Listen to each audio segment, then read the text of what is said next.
topic that we will explore today is Gita and the self-management, and focusing on what does Gita teach us for personal development, personal leadership, and the ability for us to take Gita in the 21st century wherever we are, whether we are in United States, whether we are in India, whether we are in entrepreneurship, whether we are being doctors, whether we are being engineers.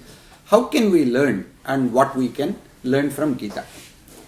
So even though there have been lots of commentaries, lots of different approaches to explain what Gita is and what Gita can do from the perspective of what you might call the devotion to the divine, there is a complete set of explanations that can be given. But for today, I'm going to focus my specific concept based on what is it that we can take away, what is it that I have learned from Gita, what is it that I found it is very useful to me from practice, and how do we take it forward. So in that context, I thought before we talk about what is it that I took away, I would love to hear some of the people who are sitting with me in the same room. I would love to hear what are one or two things that you took away from Bhagavad Gita that you find to be most meaningful. What are you able to practice? What are some things that changed your perspective or changed your action? And once we get some insights from some of you, I thought maybe I'll also share some of mine. Would that be alright? Shall we start with some of you sharing what are one or two or three things that you took away from Bhagavad Gita that you found to be valuable, that you were able to put it to practice in your life? Yeah, Rajesh? Sir, the first thing that I always believe in and I practice religiously is attach yourself to the effort, detach from the outcome. Attach yourself to the effort, but not necessarily from the outcome. So detach yourself from the outcome. Excellent. Okay. Anybody else? Just to extend on that, detach from all the material stuff, attach to the God. Attach to the God, detach from all the material stuff. Okay? Vivek? Yeah, I would also extend from what Rajesh so aptly said, is definitely do your level best of effort. Yeah. Don't expect the outcome, but whatever outcome comes, accept it unconditionally. Beautiful. And then go on with the next effort. Okay. That's what I kind of learned. That's what you kind of learned. Okay. Anybody else? Any other insights? Anything that you took away from Bhagavad Gita that you found to be meaningful or valuable?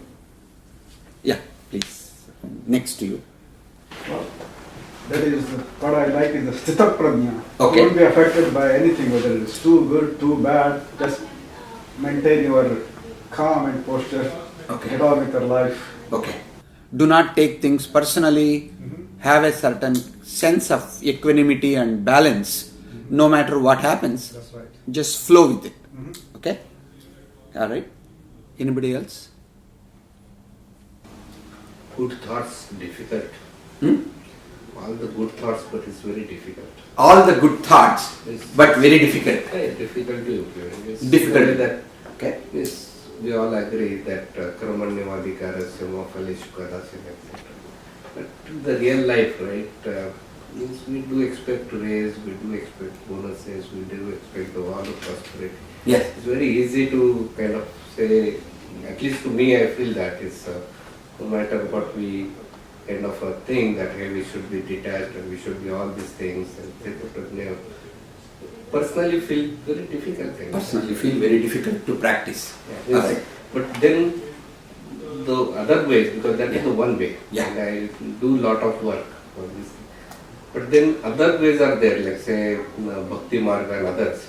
At least that helps in a way to kind of detach from at least up to that point of time. So I think that other native It's like one way or another is a difficult. It's kind of mixture helps. Mixture helps. Okay. You wanted to say something? Okay? Yeah, I also found that Bhagavad Gita, instead of looking at it as philosophy, I find it's actually a life owner's guidebook about how to solve various difficult problems in our day-to-day life, both on a personal level or business level or community level. And how it shows is that everything begins and ends in mind and emotions, and then the rest of its material expressions can be totally controlled by mind and emotions and self-discipline. That concept of Bhagavad Gita is it is said repeatedly, but what I understood is that both the sciences of yoga, Ayurveda and Vedantas, they have been really well summarized and made practical in Bhagavad Gita. Okay. Any other comments, any other insights you have in terms of what Bhagavad Gita has given you or insights that you have? I think purpose is also important. Purpose is also important. Purpose, like a focusing with or we can say that your dharma, Yeah. or what is your duty. Swadharma. Yeah. That is because that really takes you out of because you then elevate yourself from other things. Okay. So that also helps, that Yeah. you have something to fulfill. Yeah. And that is beyond yourself. Okay. That helps into the first aspect, that but otherwise you just focus on karma, but what karma is also important. Right? You can do a karma and you can get detached from that, but whether you can do satkarma, you can do karma, all these things are very important that I feel that. So the purpose and duty aspect of that. Excellent. So let me start then from three different perspectives. In addition to what I was going to say, maybe I need to do a little bit of introduction. Even though the Bhagavad Gita is thousands of years old, I think first major set of commentaries came from some of the sages who are essentially saints, like Shankaracharya, Madhvacharya, Ramanujacharya. Some of the monks wrote commentary about Bhagavad Gita first. So from their perspective, the Bhagavad Gita was focused a lot more on the spiritual goal, like moksha was the primary focus. So many of the commentaries that we hear, we see, are all focusing on renouncing the practical life. It doesn't matter what you are doing. Let go of all the goals. Let go of all the attachment. Let go of all the practical stuff. Focus only on the spiritual goal. Obviously, from a perspective of spiritual teachers, that's a wonderful commentary. Then came in the next set of comments that came about, began to be people who are, what you might call it political leaders, who are what you might call it focused a lot more on certain application of Bhagavad Gita, like Balagangadhar Tilak, if you want to look at, or if you look at Gandhi, Vinoba Bhave, and even Ambedkar, Sri Aurobindo. Many of the commentaries that came after the teachers, spiritual teachers, they focused on how action that we take can be taken with a different perspective, with a larger purpose for the, you might call the country, for the family, for the good of one and all. So that is where there were very strong opinions that came about regarding what you can and cannot do. Where is that what you call as my dharma and my action, my rights, my action, how that is connected with the fruits that I want for myself, for my country, for everything else. Then of course there were commentaries that came in much later, also from Western people. So there were lots of Westerners who came in and commented on Bhagavad Gita. They brought in the perspectives of religions like Christianity, Islam, Judaism, and from whatever is the dominant in the other religions, like there is one God, there is one book that is most important, and there is one approach that you take, and from their perspective also the commentaries were written. The perspective that I would like to take is, now that we are in the 21st century, we are not looking at it from the spiritual perspective alone, but looking at, can it guide me day to day when I am living my life with my children, with looking at my children's college, or my entrepreneurial venture, or my consulting practice, or my relationships with each other. If I want to look at who I am and what I want to be on a day-to-day basis, I find the Bhagavad Gita has got a lot of things which it can teach. Significant amount of what it teaches can be applied even in the context of being able to be successful in an entrepreneurial venture without necessarily worrying about, oh my God, I have to give up everything what I have. Actually, it tells you different set of guidelines.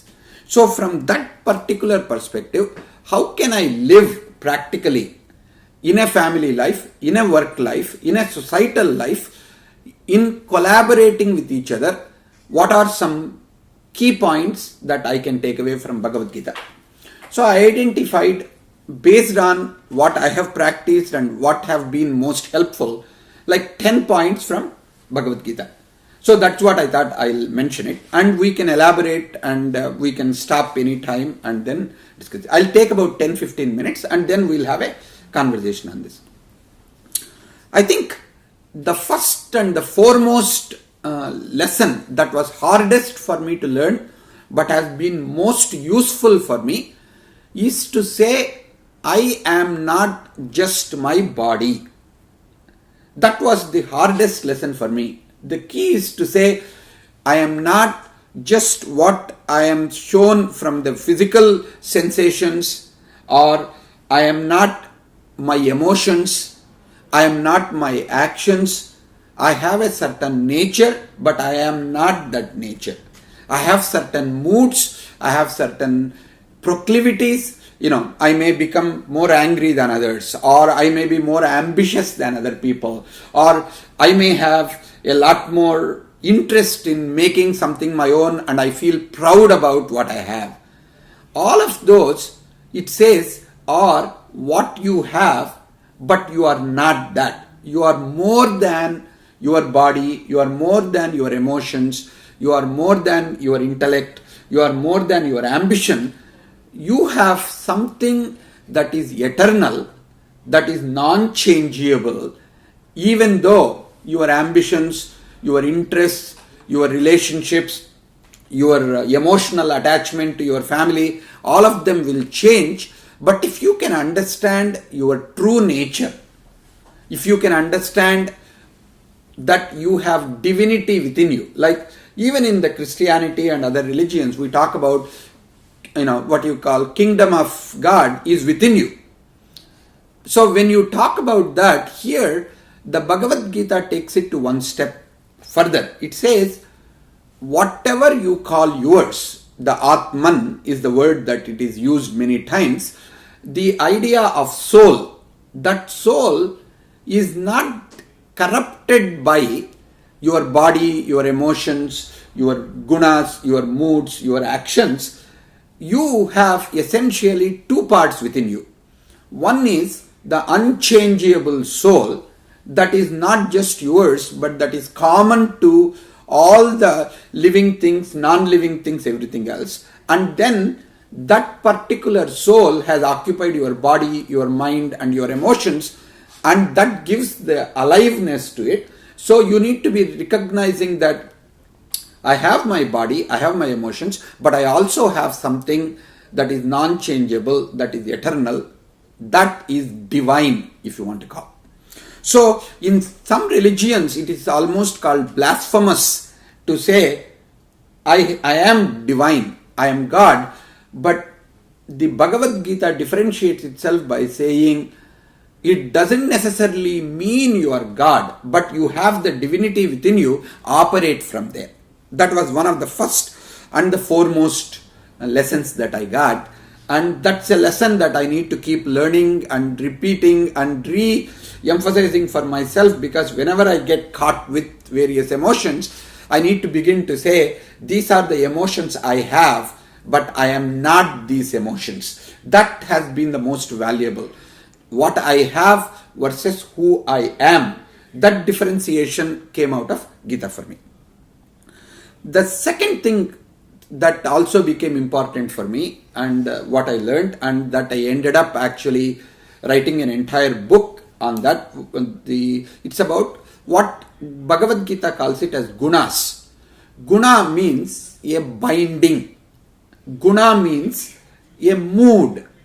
So that means each of us have got moods. Like for example, some of us may wake up a day and look at the sun and say, wow, this is going to be a gorgeous day. And some people, and someday we may wake up and look at the weather outside and say, I would like to go back to bed and sleep for another 3 hours. Another way of saying it is, based on external circumstances or based on emotions that we experience, based on the reaction to external circumstances, we have proclivities or we have tendencies to be one, like we can be very dull, non-energetic, sleepy and want to kind of rest kind of a mood, or very active, see opportunities, want to go conquer the world in an ambitious way, or having a certain balanced perspective. These three kinds of states of being, if I want to call, Bhagavad Gita says they are gunas. The dull, quiet mood calls it tamasic nature. The active and energetic mood is the rajasic nature. And balanced perspective is called sattvic nature. And the idea is that each of us have all the three gunas. The balance between the three gunas at different times based on different actions shape our reactions to external circumstances and give us our personality. So another way of saying is, our personality is much more what you might call given to us than what we have developed. So when you recognize that we have a certain tendencies, that I have a tendency to have quick temper, the idea is, Gita says, begin to recognize you don't have to fall prey to your reactive nature, your quick temper. When you know this is my nature, this is my way in which I do, swabhava is the word that is used. When I know that, separate yourself from there. Begin to differentiate yourself saying, yeah, these are my personality traits. Doesn't mean I need to live that personality. So the choice to go beyond what is given to us. This is what, by the way, even Howard Gardner, some of the Western psychologists talk about what are called multiple intelligences. According to multiple intelligences, they are also saying we can have kinesthetic intelligence, the ability to do things with our hands, or musical intelligence, or interpersonal intelligence, or logico-mathematical intelligence. So what they call as each of us have a certain IQ, that is a given package. The kind of IQ differentiates itself can be connected with these gunas. Each of us have certain personality traits that come as part of our package. Do not necessarily get caught up with them or feel like they create your limitations. They are only the basis on which you start. You can change if you want. The third part of it is that when I know I have these proclivities, I have these moods, and I am not that, the best way you can change them, I know it is difficult, as you were mentioning, Khanderao. The key is there are two ways to look at it. One is practice. We have to keep on separating ourselves and looking at ourselves, not our moods, not our personality, not our limitations, but that we have a choice. That is what even Viktor Frankl in the Man's Search for Meaning, a gentleman who got a Nobel Prize and who created logotherapy in the Western psychology, also talks about that between the cause and effect, we can create gap, we can create space. If we can live in the space between the action and our reaction over a period of time, we become comfortable not to have knee-jerk reactions. When we develop that abhyasa, that is what is called practice, over a period of time, we develop a non-attachment to our personality. Our proclivities begin to separate ourselves from our choice that we make, and those choices will come when we become non-attached to certain kinds of our behavior. You can say, you know what, sometimes I will behave like an idiot because sometimes I just can't control my behavior. When I can laugh at myself, when I can say, sometimes I'm a total idiot, but I am not an idiot. Sometimes I choose to be one, and if I can laugh at it, if I can develop a certain sense that I have cost because of my behavior, I have to take responsibility for what I did during my idiotic behavior, I need to clean up. When I begin to recognize that I have a choice and I am bigger than my idiotic behavior, I am bigger than my angry behavior, I am bigger than my passionate, clinging behavior. When I recognize that, there is a freedom. Abhyasena tu vairagyam. Practice and certain ability to detach myself, not being attached to certain personality. These are some things that will be most useful. The fourth one I found is there are multiple ways in which we can develop that. Not just the abhyasa and vairagya. There are times when we need to just get to action even if we don't like it. Like, I was talking to my wife a little while earlier and she was saying, whatever I am doing at my home, it didn't come as a part of package. I also would love to do A, B, C, D, but right at this time, these are some things that need to be done. If you and I are in the family, and if you are not doing it, I'm going to do it. And whatever I'm not doing, you are doing it. You cannot just say, this is above my level or below my level. How come you asked me to do it? Because over a period of time, I have to do certain actions. And if it is not going to get done by you, and if nobody else is doing it, I'm going to do it because I want that action to be done. So that is what is called the path of action. You just do actions because that need to be done, not because you like them or because you dislike them, you hate them, nothing. Some actions to be done. Don't associate yourself based on the actor, what is called an engagement or an agency. Don't become the agent. Just get the actions done and don't take it personally. That part is called the path of action. The second path of it is called path of love, path of devotion, path of bhakti they call.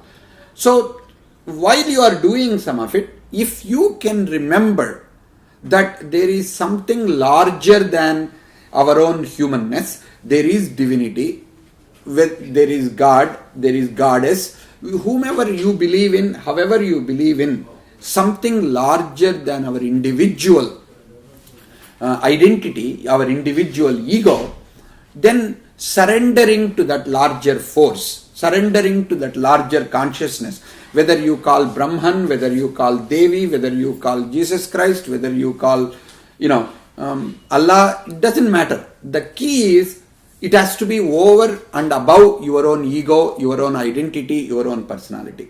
But of course, Krishna says, obviously you can worship very many different devatas, very many different gods and goddesses. But you need to see who is one person who is omnipotent, omnipresent, and omniscient in all of that context. That particular one, whether God, whether you name or you don't name, Saguna Brahman, Nirguna Brahman, named God or non-named divinity. If you can surrender to that force which is larger than you, that is much, much more powerful, even if you can or cannot do certain actions. There are times people say, you know what, I'm a thinking person, I'm a logical person. For me, being thinking and logical, the idea of devotion, I can do it once in a while when I'm in my prayer room or when I go to temple, when I go to church, when I go somewhere else, I can worship. But day to day, when I'm doing business, I need a lot more logic, because my bosses won't accept that I'm doing it because I'm devoted to, or I belong to this religion or that religion. So there is a certain perspective, certain knowledge, certain data I need to take into account so that I can make certain logical decisions to be made. Interestingly, the Bhagavad Gita says, yes, the path of knowledge, path of having a larger, bigger perspective, that perspective can be a vision or it can be a larger purpose. That is what discovering each of us our own purpose. Why are we on the planet? Why did we end up where we are? If we can discover that purpose and if we can create a larger vision, then that might help us to make various dots to come together, create meaning, not just understanding. So there are variety of paths. Yoga approach, there is a jnana approach, there is a bhakti approach, there is a karma approach.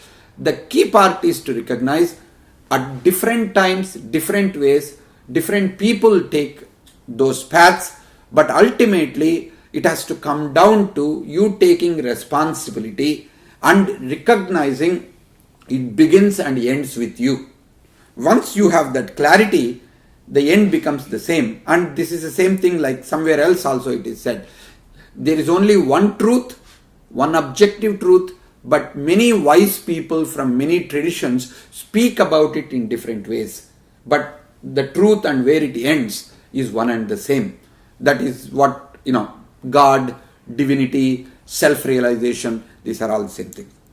Then the fifth point that I remember and which has really helped me a lot is to recognize that balancing my perspectives, having some amount of balance. Like for example, when I'm taking some medicines, I found out even the medicines, like if I take Ayurveda medicines, it is about certain balancing my internal, what they call doshas. And the idea is not about, no, if you can do it, completely not do it. No, do a little bit in what you might call a limited quantity. If you can't eat any sugar, that's fine. But, maybe just a small piece of chocolate once in a while is perfectly acceptable.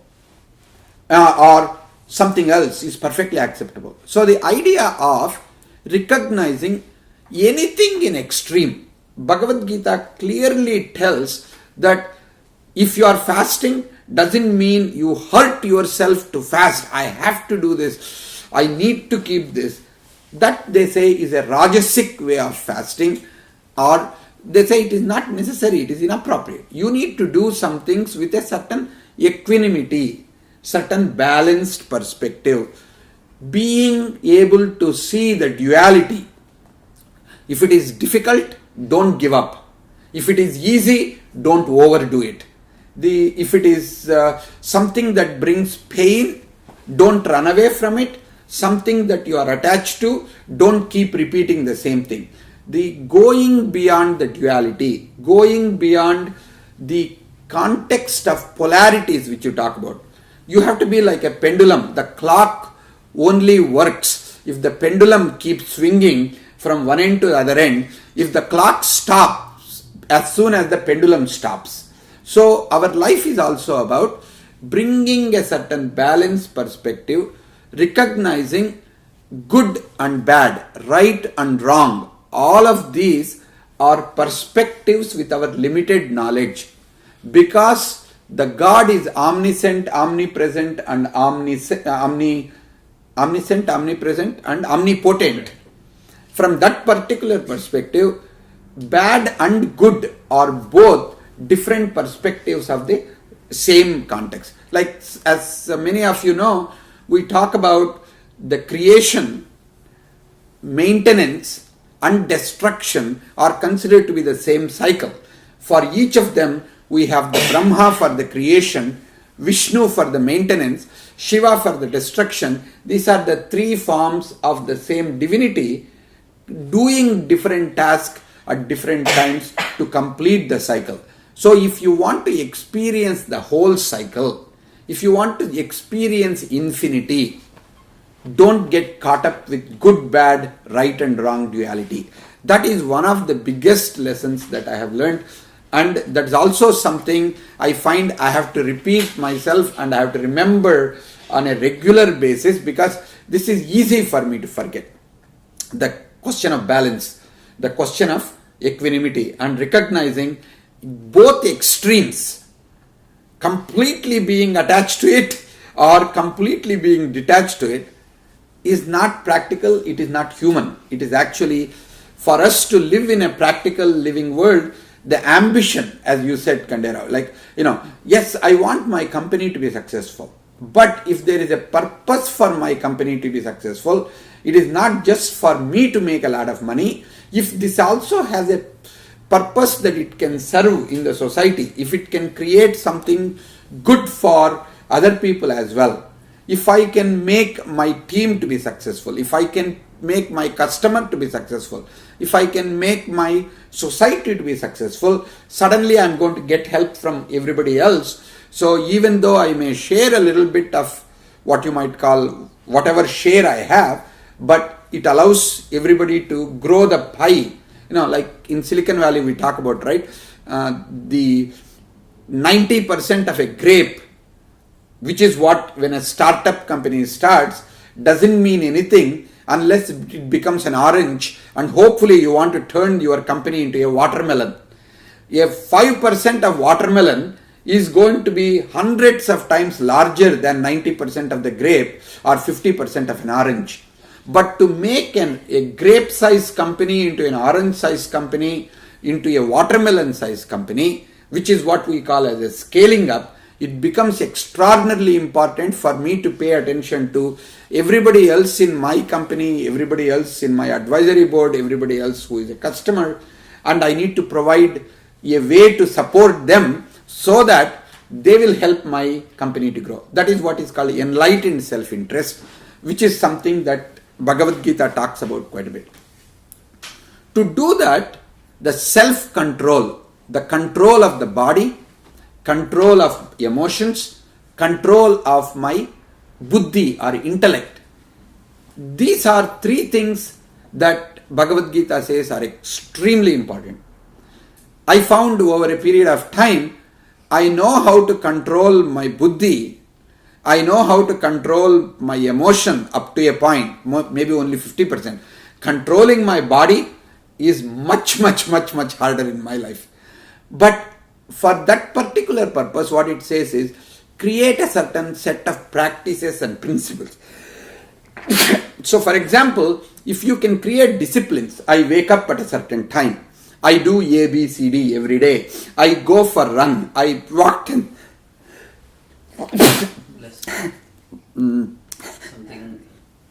some allergy suddenly, but it will go. I suppose when I'm talking about controlling my body, allergy comes, what an interesting thing. That is the hardest part, right?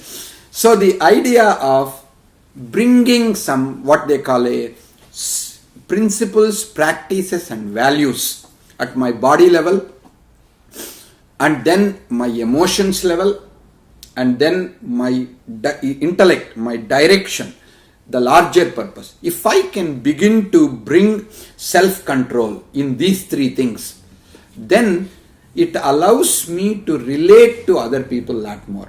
Why is that important? It's extremely important, according to Krishna, that you have to do your duty. You have to be a role model, because the world happens through what he calls in yagna. Yagna means exchange mechanism. It doesn't matter what role you play, even if you have earned enough money, even if you have everything else, if you sit quietly in an organization, everybody who looks at you and says, oh, if he can be lazy, I can be lazy. They may not know that the idea came from you, the product came from you, but from their perspective, your actions, your behavior, your role clarity, your agency is as important as the contribution that you have done. So basically he says, you need to really recognize, you have to give, you have to act, you have to share, you have to contribute as much as any other people, even if you don't need to. Because younger people look at you as a role model. You need to recognize you don't know whom you are role model to. So as much as possible, do what is appropriate, do what is ethical, do hard work, and whatever you expect from other people, whatever is the appropriate behavior to be in the society, you do that. That he calls it as yagna.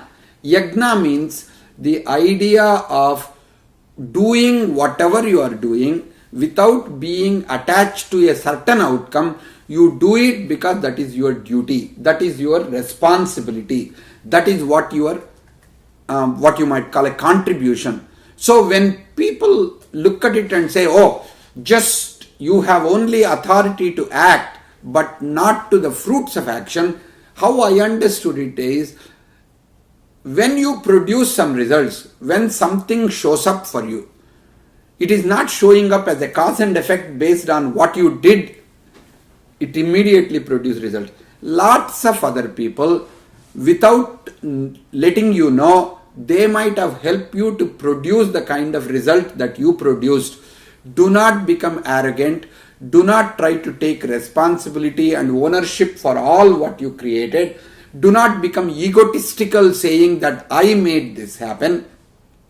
When I have that non-attachment and a certain humility with which I am grateful, and if I show gratitude to other people, if I show gratitude to my team, if I show gratitude to the divine, then chances are that attitude will attract a lot of goodwill and good support, and ultimately the good prosperity or whatever is the outcome that is coming up. So the key is to say, if you want a larger outcome from the universe, it is not just to give up and not just to go towards the eternity, but if you want something to happen in this world, be more of a giver rather than a taker. By the way, this is not just coming from Bhagavad Gita. There is a book by Adam Grant which came out in 2013 called Give and Take. Basically, he is a young professor of positive psychology in Wharton Business School who found out that in the corporations of today, there are three kinds of people: givers, takers, and matchers. People who are givers are the people who are very helpful to each other. People who are takers are all they feel like it is their, what you might call a personal stuff, and they feel everybody has to serve them and everybody has to give it to them because they demand it. But there are third people. You do this for me, I do that for you. Kind of give and take exchange. Over a period of time, Adam Grant found the people who go up the corporate ladder many times seems to be givers who seem to be very conscious of whom to give, when to stop giving. They also recognize giving doesn't mean you have to become a doormat. That means everybody will take advantage of you, but you need to give to people who are able to, over a period of time, who are also good, who are helpful, and who are willing to make a contribution to other people. If you are conscious and choiceful about how to give your support to right people, it will pay off in a very big time, and you will get up to a place of influence much more quickly than looking at, this is, I have given it so far, it is now my time to collect. That kind of attitude doesn't get you to go up either in an entrepreneurial context or in a corporate context. So, practicing and acting without expecting something in return, with a sense of gratitude, with a sense of whatever I got till now, I didn't do anything to deserve it. But my parents have been grateful, my friends have been grateful, my teachers have been wonderful, my colleagues have been very supportive. Because of that, I got there. So a sense of gratitude and a sense of gratefulness, if I have it, more and more people will be able to help. That is the way I interpret the Bhagavad Gita most common statement, saying, do what you can, but don't expect the outcome from it, and don't do it towards the outcome. When you do that, and the last 2 points that come up, one is you become a witness. You begin to develop a certain, what you call a witness consciousness. So the idea of witness, he says, when you do an action, when you produce a result, look at yourself from a third person perspective. Do other people appreciate what you have done because they got something out of it for themselves? Like, for example, there are so many people who are helping us today. Whether it is theory, just he himself coming in and saying, I will do the videotaping, or you coming in and helping with the Facebook Live, and Gayatri saying, okay, you can use my phone to be able to do, because in my own phone I couldn't get the Facebook Live, or you sitting down and Mrudula doing the Facebook Live to make sure everybody gets seen, like, you providing the facility. Like, there are lots of people to make anything happen.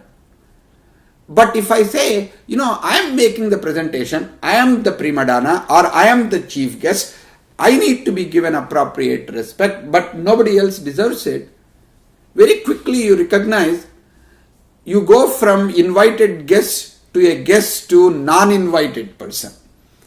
This is how the life operates. But when I witness, am I being considerate? Am I being kind? Am I being friendly? Am I being compassionate? Am I being empathetic? So there are 4 characteristics they say you need to operate with other people, because everybody has got the same divine, same divinity as you have in you. So I am not special. I may be special in some things that I do, but if I spend time, I discover what is the uniqueness and specialty you bring, and you bring. But if I don't take time to learn what makes you unique and what got you to where you are, then I am the one who loses. When I have time and energy to discover that, I begin to automatically develop appropriate humility, appropriate attitude for collaboration, and for maximum contribution to come about, because I am being a witness not only about myself, but also what got done, what are the contributions of various people, and that allows me to develop my own vision, and it allows me to develop certain appreciative nature towards people who are around me. And that is when you begin to discover your larger purpose. It is not the swabhava, your own nature that makes. You need to discover your swadharma. That means, what is it that I am on this planet put for? Several times we look at it and say, I don't know what my purpose is, I don't know what meaning I have. The most interesting way and important way you can do that is, can you serve other people? Can you contribute? Pick up a purpose that you are really connected with. There are people in this room, many of you whom I know, I can talk about how I was blown away by the kind of stories that you told or what you have done. You theory, when you said, I went one day to a cancer hospital and found out that these kids who are having cancer, they don't have hair, and I decided I will shave my head, and I will actually, before that, I will even put it out on a Facebook saying, I am shaving my hair for kids with cancer.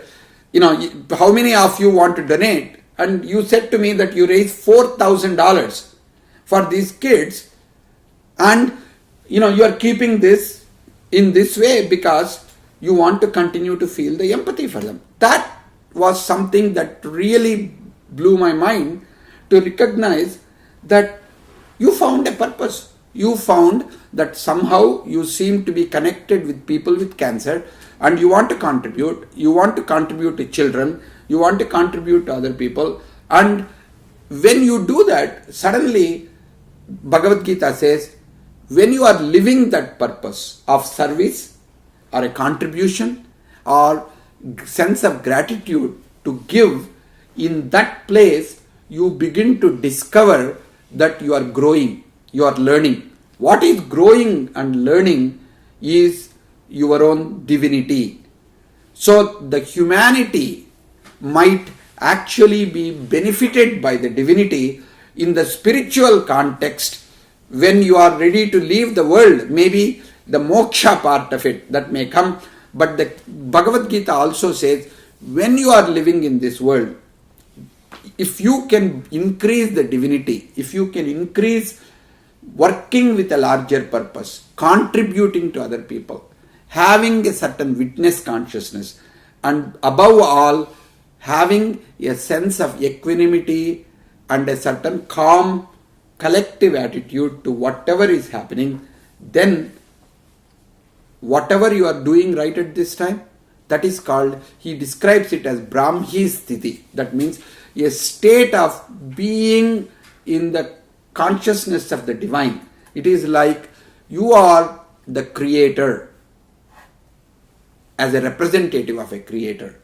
So in some respects, those are the 10 points that I got that can be applied whether you are operating in business context or whether you are operating in a entrepreneurial or in a family or a medical or any of them.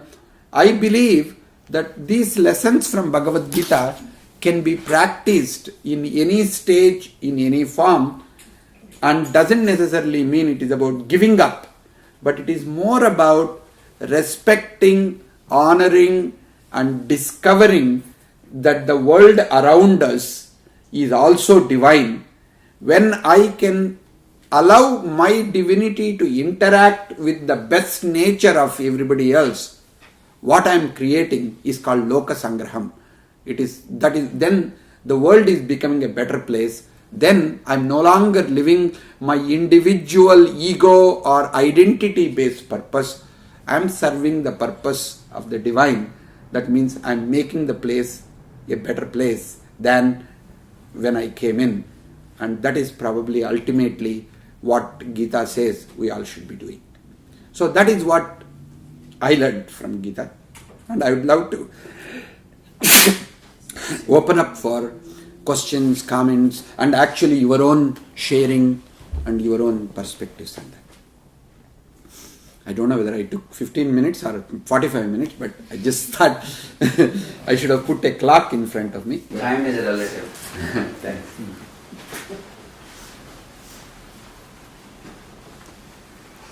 This question. Yeah. So this concept of voice and maintaining equanimity and being aware of your role in the universe. Yeah. This is very clear in the in our Bhagavad Gita, the way you are describing it.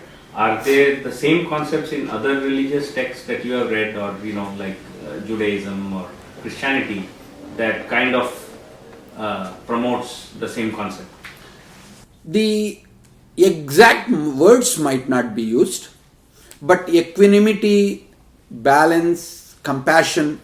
See, we may talk about it, the specific Sanskrit words are Maitri, Karuna, Mudita, Upeksha, as it is said in the Patanjali Yoga Sutras. Here he says Maitra, Karuna, Evacha. Maitri and Karuna, these are the compassion and the loving kindness. These are probably the principles on which the entire Christianity has been built. from that aspect of it. So the balanced perspective, when Jesus Christ was on the cross, the balanced perspective of forgiving and showing the other cheek, some of these are probably manifestations of it in the Christian tradition. Similarly, I am sure if you look at many of the religions have got it, but the key part which I believe is unique is some of them are very well documented in Bhagavad Gita, discussed in variety of Upanishads and some of them. So we have explored the intellectual dimensions so that it becomes scalable much more easily. Other religions have got what you might call certain holy books which will tell you what you need to do. But the spiritual part of them, if you look at John at the cross, or if you look at Kabbalah for what you call Judaism, or if you look at Sufi from Islam, they have also the spiritual dimensions which are explored a lot more deeply than just the Bible or the Quran or some of the other books. But I think the Bhagavad Gita and Vedanta gives you a lot more importance to some of these elements to explore it, but they don't tell it to you like a commandment, but they give you different paths and ask you to make your choice. So the giving the choice for us to have no one book, in Hinduism there is no one book which is considered to be the holy book. Many of them you can read, but like somebody put it quite nicely, it doesn't matter which mirror you look at, you are only going to what you call shave your own face and your own beard. So it doesn't matter. So in that respect, there are some uniqueness in the Gita, even though the principles are there in many other religions.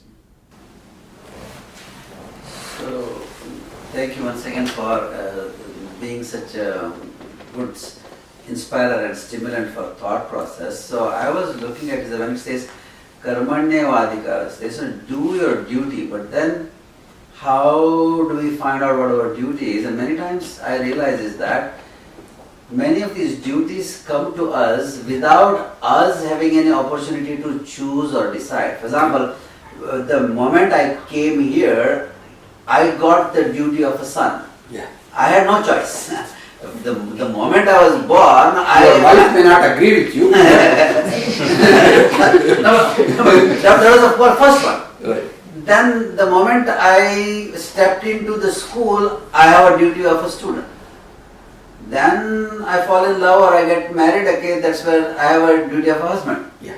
And then we give birth to a child, now suddenly I have a duty of a father. Yeah.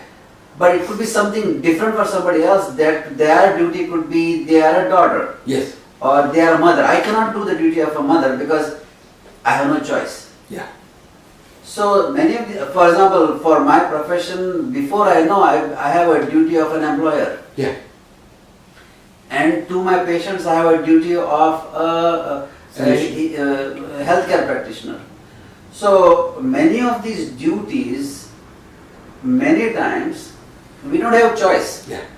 They come to us or they get not exactly imposed, but they become our natural duty. And this one, I realize is that it's quite different than what texts talk about. Do your Brahman duty or Kshatriya duty or Vaishya duty or Shudra duty. It's completely different than that. Yeah. And so when it says Karmanya Vadika, it means it is not only that duty is your only right, duty is also your constant responsibility. Yeah. I would take it even one step further. I would say there are some conscious choices we make. Some are unconscious choices. Marry or not marry. Then Correct. I could have escaped that husband duty. That's right. Yeah. Or have kids or not have kids. Right, Then right. father kid. Or become a doctor, not become a doctor. For example, Yeah. I have studied physics. Right. I was a professor of physics in University of Utah. But what I am doing, then I came to Apple and then I am doing this for past 30 years. So that means even though I have still a PhD in physics, even though I have still some of the things, I chose to do something completely different from what I have studied. So then your duties changed. So the duty is changed. So of course you can ask then, am I doing my duty or am I doing the duty which I am not supposed to be, or I am not equipped for, or I am not educated for? It is not. The paradharma and swadharma they call it in Bhagavad Gita. Correct. That's what Right? I was talking about. So then how do you know that? There are 2-3 things which are useful. Of course, first thing I can say, if I were to not use the Bhagavad Gita, I would say, what am I passionate about? I follow that. But the key is, am I passionate from an emotional state, or am I passionate from the ability to contribute? For example, enthusiasm is considered to be very different than very passionately going after it, because passion gives blindness. When I am passionate about it, I become very focused on what I want to get out of it. There's an attachment. There is an attachment, right? So the rajasic quality, the idea of very energetic and very focused and driving towards an outcome, I do it with a lot of passion. But if I have an enthusiasm and still openness, if I am open to whatever outcome that comes, if I am open to exploring what the universe is like. I remember one mentor I used to have, when I wanted to make the decision towards leaving Apple and coming out and doing it, he told me 2 things. When you start doing your work, do other people find your work to be of value? If you are able to contribute to others much higher value in doing A than B, so think about A, because it gives much higher value. Number 2, when you are giving much higher value, does it become easy for you to do that?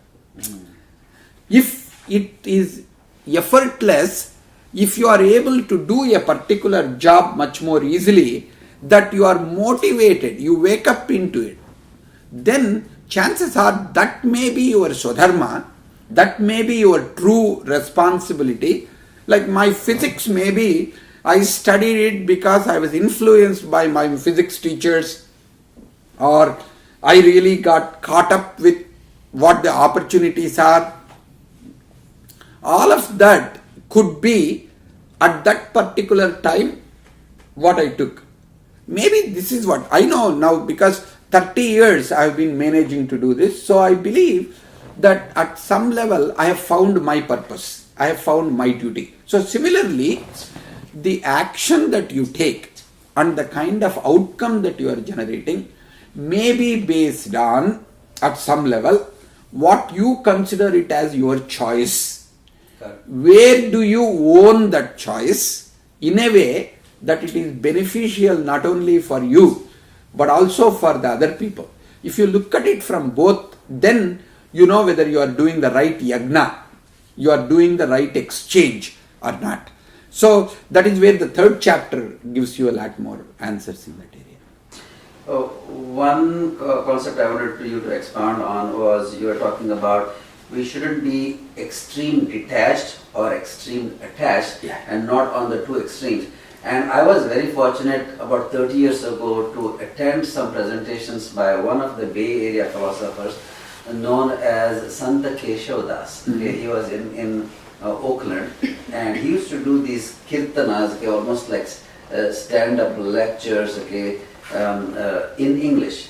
And he proposed this concept which stuck in my mind called attached detachment. Yeah. And he gave a very good example of 2 fruits. One is mango. The seed of the mango is not how we should be, because seed of the mango is completely engulfed in the pulp and it is completely engrossed.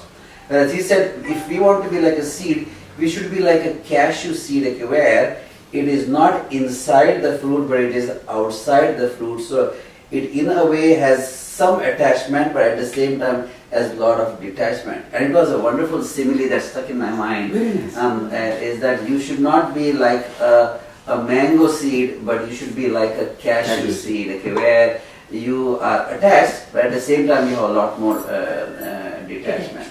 Attached detachment was an amazing way. Yeah. Attached detachment and detached engagement. In medicine we use that. We say is that you do not want to be like a birthing mother who has been the mother to the child. You want to be like a nursing nurse who will take care of the baby almost like a mother, but in the evening feels free to leave and says, "This is okay. I'm done with my duty, and now rest is. I don't have that attachment." Very nice. Very nice. Any other comments, questions?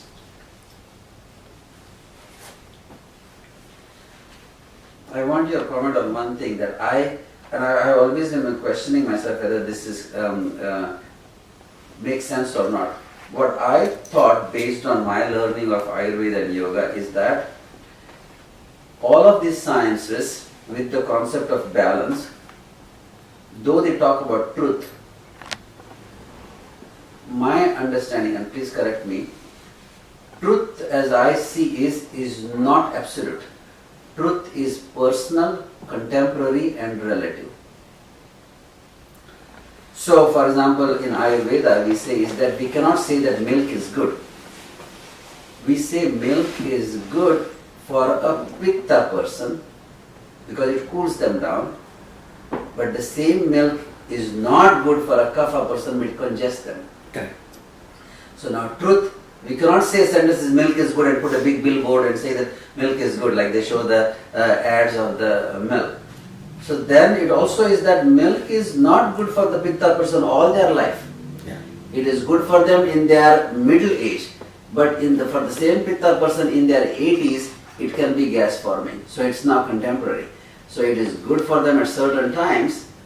So it was earlier personal, it was different for Vata, Pitta, Kapha, but now it's different at different times. And then of course we all know that truth is relative.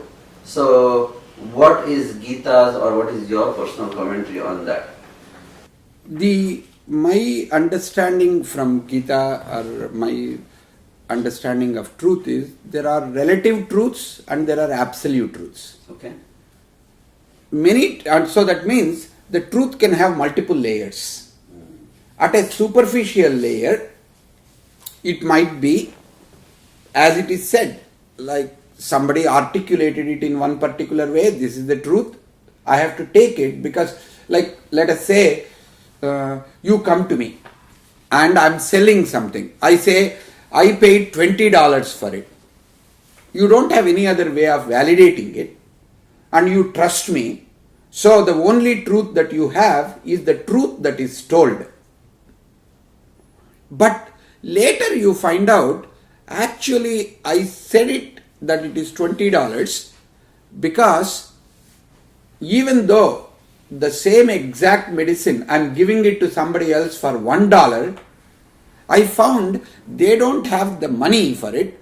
I am actually charging you $20 for it so that I can give to 20 other people the same medicine. Once you understand that even though I have not told the complete truth to you, but because of the larger purpose for which I have lied, I may be able to justify my untruth. So then the second one it comes down to is, I may not be intending to tell a lie, but I told the lie from the perspective that I have, the knowledge that I have, the point of view that I have. I might only see the truth. Like I say, oh, two kids have fought. When I entered the room, this kid jumped on the other kid.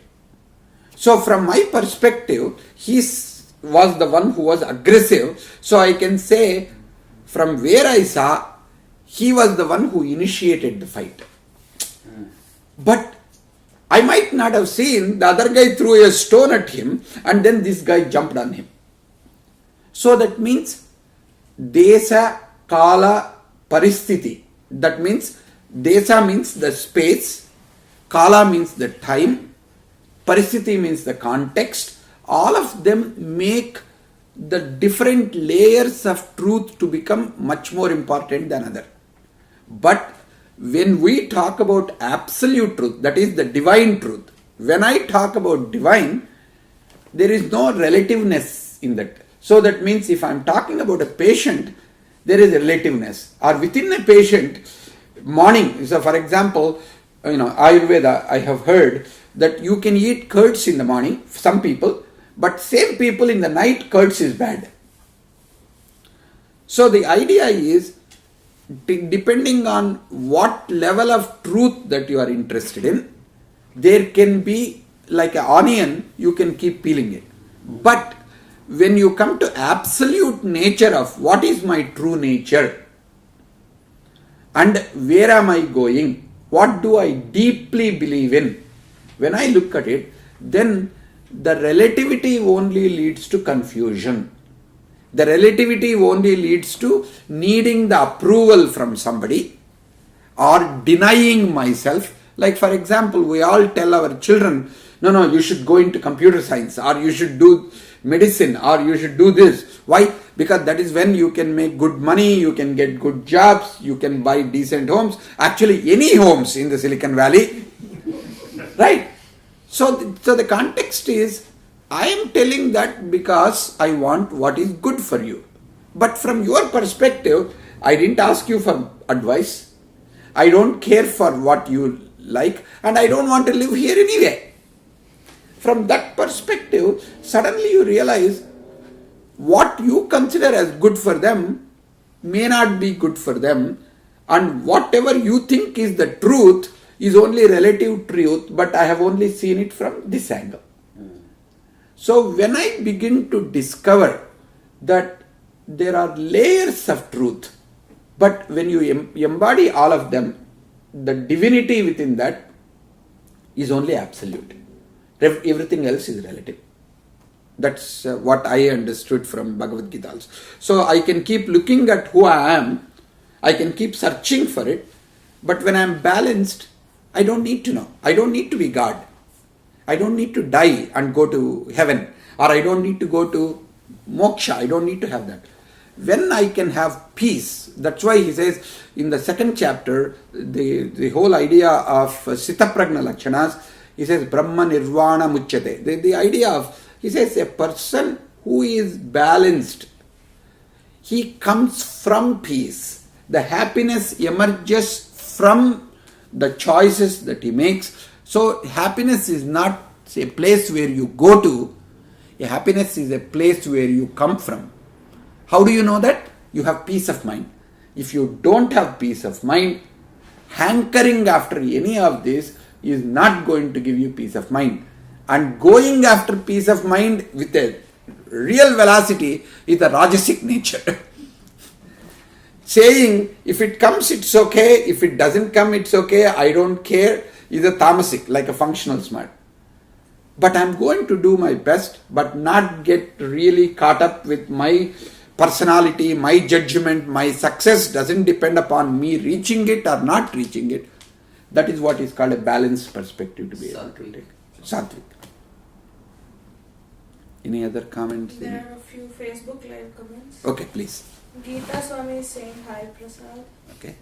And Anand Sethi, all $1 million homes have a library. The people who are at the top are always the reading lot. God bless you, Prasad. Sanjay Gadale is telling Dvaita is the principle. Uh-huh. Kema Yogic is the alignment is the key. Karma Yoga. Yeah. Alignment is the key. They just... Okay. See, it is possible. If I am looking for spiritual enlightenment, definitely recognizing that there is a higher force than me.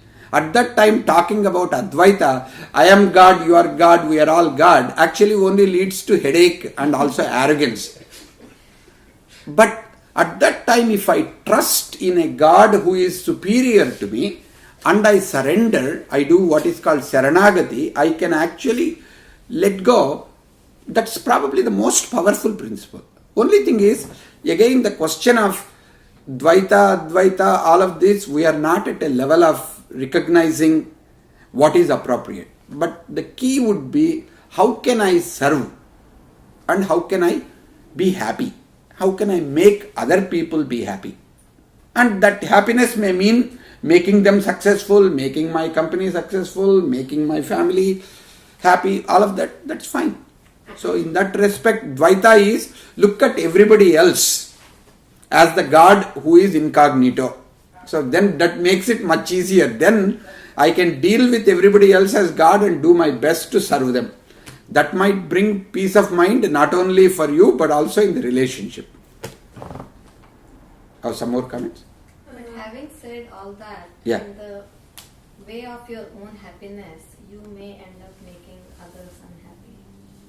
Yes, that's true. But that again you have to, so that's why you have to balance. So is your happiness coming at the cost of making other people unhappy? And if so, by making an adjustment, will you leave and lose your own identity? Will you lose your own sense of balance? Then you have to make choices. Let us say, for example, right now the Me Too movement has become really significant. Even in the Congress, Al Franken, some of them are all stepping down. Now the key part it comes down to is people are saying there are things about Al Franken or Conyers or anybody else I respect. They have done civil rights movement. Conyers have done remarkable stuff. And Al Franken is a guy who is very likable. But that does not forgive and excuse the behavior which is inappropriate.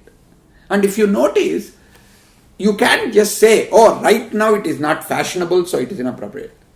Inappropriateness is always inappropriate, except that we tolerated it because we balanced it from a counter perspective. So the same thing I would say, what you like may be very appropriate for you. But if it brings a large amount of unhappiness in other people, there are two things which you need to examine. Number one, why is that brings a large amount of unhappiness in other people for me to be happy? Or is what I am asking, is it in a societal way, in a familial way, is that something that is preventing something else to take place? You have to balance it. So that balance of mine and the others, that conversation and the thinking about will give you whatever answer, whatever is the right path for you. But don't take it for granted that making other people unhappy at the cost of you becoming happy, or you becoming unhappy because you are making everybody else happy. There is no one right path. One can be an approval. We all fall into an approval stage. Because my parents want me to do that, I will do that. Because my family wants me to do that, my boss wants me to do. But some level you recognize, you really try to do whatever your boss wants you to do, but you might be the first one to let go.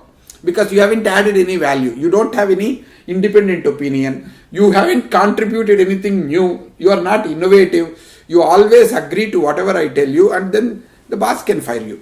So sometimes the idea of seeking approval from others or saying I am right, that means everybody else is wrong, both of them may not be the right thing. You have to see again. At that time I'll ask same thing what Dr. Shanba was saying.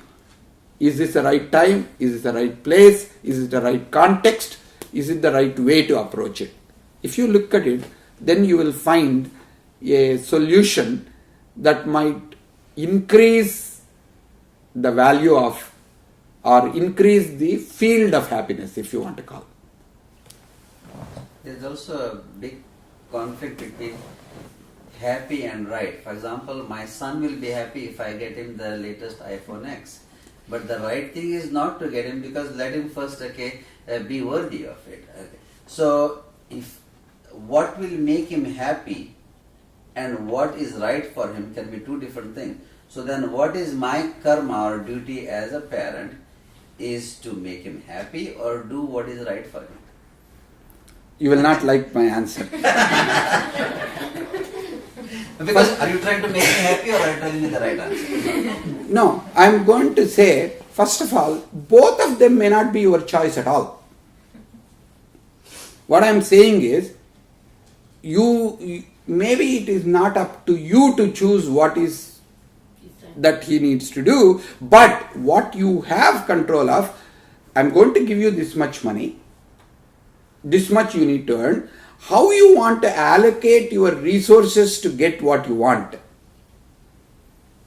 you make a choice. I'm not making that choice whether you want to get an iPhone 10 or not get an iPhone 10. But if you get an iPhone 10, if it is going to reduce what other things you want to do from the money that I'm giving you, you decide for it. Only reason why I'm saying is, by turning the decision of people making the choice, especially if somebody else's happiness is dependent on us, they becoming partner, then once that partnership is established, in that you are not the one who brings happiness or you don't take away happiness.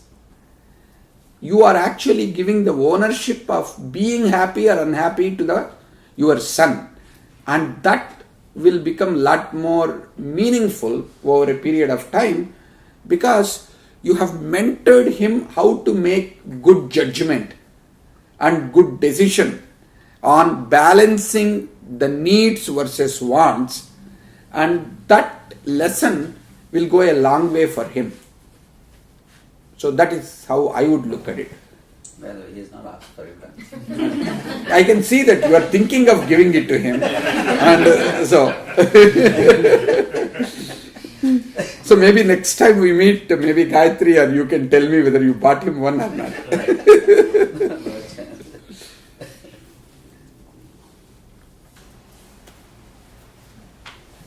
Shall we stop if there are no other questions at this moment? So on behalf of Natural Medicine and Ayurveda Clinic and Academy, I want to thank Dr. Prasad Kaipa for taking the time and using all of your experience and wisdom to enlighten and educate us. And we want to continue doing this. In the month of August, we had a poet here who came and did poetry reading, and then in month of October we had Dr. Kaipa do a presentation about various learning methods, and now we have had the fortune of again having a wonderful presentation on what we have learned from Bhagavad Gita.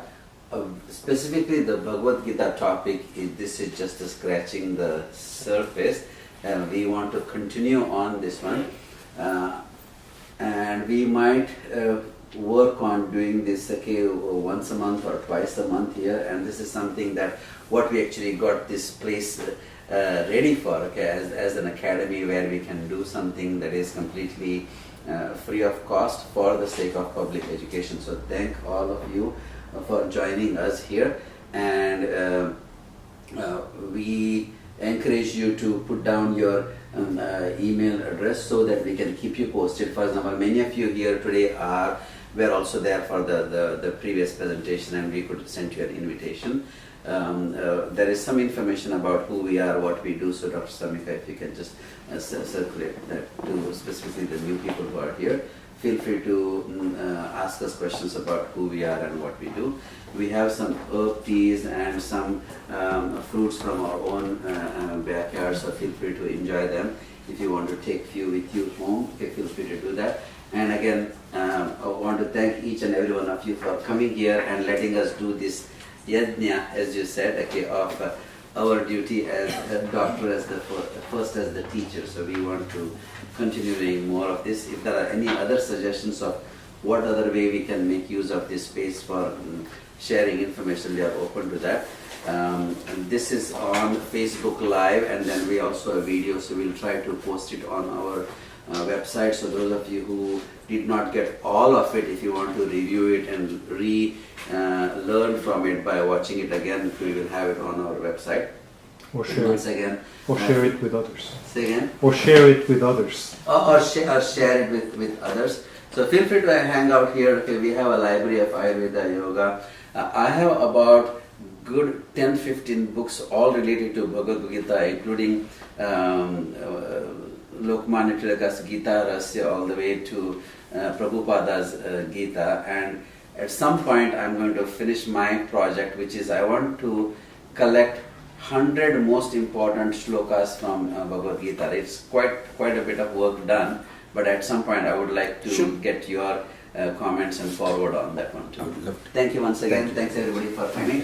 And then please enjoy some herbal tea that Gayatri made and some fruits from our backyard. Thank you. Thank you very much. Thank you, Peter. Thank you. Okay, thank you. Yeah, so please.